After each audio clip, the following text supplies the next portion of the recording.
नमस्कार, आपका स्वागत है। मैं नीतू सिंह, एक जीएस फैकल्टी।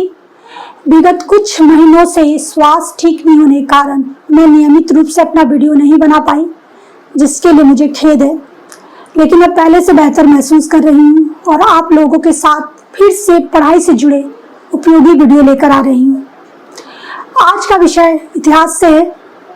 इतिहास के पिता हेरोडोटस को कहा जाता है, father of history Herodotus. Herodotus यूनान के थे। यूनान यानी कि ग्रीस, जिसकी राजधानी एथेंस, जहाँ पे पहली बार ओलंपिक हुआ था 1776 बीसी में। इतिहास को 3 भागों में बांटा गया है: प्राचीन भारत, मध्यकालीन भारत और आधुनिक Bharat. Ancient India, medieval India और मॉडर्न इंडिया। तो मैं आज बात कर रही हूँ मॉडर्न इंडिया यानी कि आधुनिक भारत के बारे में। नेशनल मूवमेंट से बंगाल विभाजन। बंगाल विभाजन से 3 या 4 प्रश्न एग्जाम में जरूर पूछे जाते हैं। 16 अक्टूबर 1905 को बंगाल विभाजन लॉर्ड कर्जन के शासनकाल में हुआ था। ब्रिटिश गवर्नमेंट का तर्क ये था, बंगाल बहुत बड़ा प्रांत बन चुका है, प्रशासन चलाना कठिन हो रहा है, प्रशासनिक सुविधा के लिए विभाजन जरूरी है। लेकिन यह आधिकारिक रूप से एक बहाना था। वास्तव में बंगाल राष्ट्रवाद का बहुत बड़ा केंद्र बन चुका था। अंग्रेज फूट डालो राज करने की नीति अपनाना चाहते थे। वो हिंदू मुस्लिम एकता को विखंडित करना चाहते थे।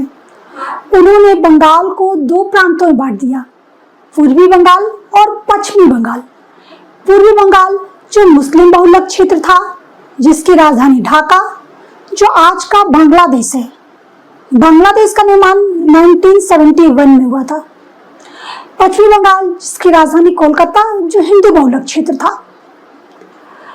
बंगाल विभाजन को देखते हुए पूरे भारत में इसका जबरदस्त विरोध हुआ।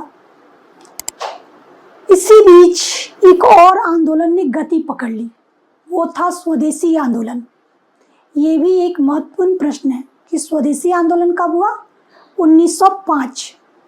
स्वदेशी आंदोलन सिर्फ बंगाल तक सीमित नहीं रहा। देखते ही देखते ये पूरे भारतवर्ष में राष्ट्रीय चेतना का प्रतीक बन गया। लोगों ने स्वदेशी अपनाने की बात की। स्वदेशी सामान, स्वदेशी वस्तुएं, नमक, सब कुछ स्वदेशी अपनाने का आह्वान किया गया और विदेशी वस्तुओं का पूर्ण रूप से बहिष्कार किया गया।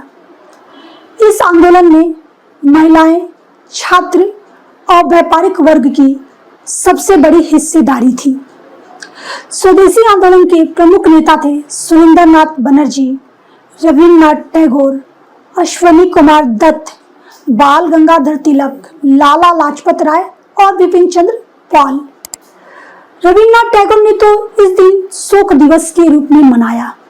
लोगों ने उपवास रखा, गंगा स्नान किया और राखी बांधकर हिंदू मुस्लिम एकता का परिचय दिया।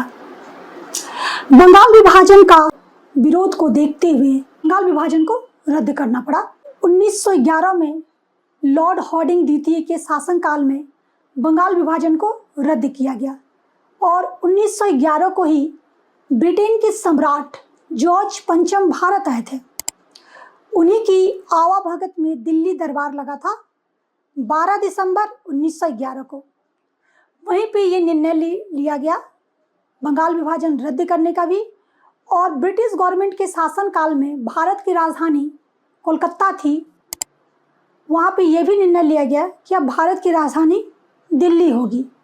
और आधिकारिक रूप से भारत की राजधानी 1 अप्रैल 1912 को बनी और नई दिल्ली का भी उद्घाटन किया गया 13 फरवरी 1931 को लॉर्ड इरविन के द्वारा। तो 1911 से भी बहुत सारे महत्वपूर्ण प्रश्न बन रहे हैं। दिल्ली दरबार कब लगा? 1911। बंगाल विभाजन को रद्द कब किया गया? 1911। ब्रिटेन के सम्राट जॉर्ज पंचम भारत कब आए? 1911। 1911 से एक और भी महत्वपूर्ण प्रश्न बन रहे हैं। भारत में पहली बार राष्ट्रगान यानी कि नेशनल एंथम जन गण मन, ये भी पहली बार गाया गया था 1911 को 27 दिसंबर को इंडियन नेशनल कांग्रेस के कलकत्ता अधिवेशन में।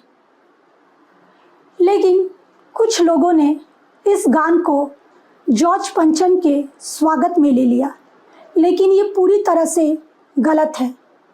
रविन्द्रनाथ टैगोर ने आगे चलकर 1937 में अपने लेटर्स यानी कि पत्रों के माध्यम से इस बात को पूरी तरह से खारिज किया कि जन गण मन जो है वो भारत के लोगों के लिए है, भारत की जन चेतना के लिए है, ईश्वर की स्तुति के लिए लिखा गया है, ना कि किसी ब्रिटिश अधिकारी के लिए।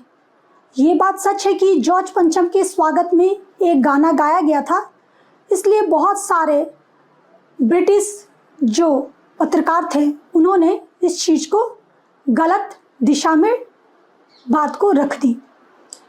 जॉर्ज पंचम के स्वागत में गाया गया था हमारा बादशाह का स्वागत हो, जिसके रचयिता रामभद्र दत्त चौधरी थे, ना कि रविन्द्रनाथ टैगोर। तो ये चीज़ भी आपका क्लियर होता है कि राष्ट्रगान भारत के लोगों की, भारत की जन चेतना को जगाने के लिए गाया गया था, ना कि किसी ब्रिटिश अधिकारी के लिए। और नेशनल एंथम को आगे चलकर राष्ट्र के रूप में, मतलब नेशनल एंथम के रूप में दर्जा दिया गया 24 जनवरी 1950 को। 24 जनवरी 1950 को ये हमारा संविधान लागू हुआ था और संविधान सभा द्वारा ही यह निर्णय लिया गया कि नेशनल एंथम हमारा जन गण मन अधिनायक होगा, यानी कि राष्ट्रगान। ये था आज का विषय। मिलते हैं नेक्स्ट वीडियो में नए टॉपिक के साथ। चैनल को लाइक करिए, कमेंट करिए, शेयर करिए, फॉलो करिए। धन्यवाद। आपका दिन शुभ हो।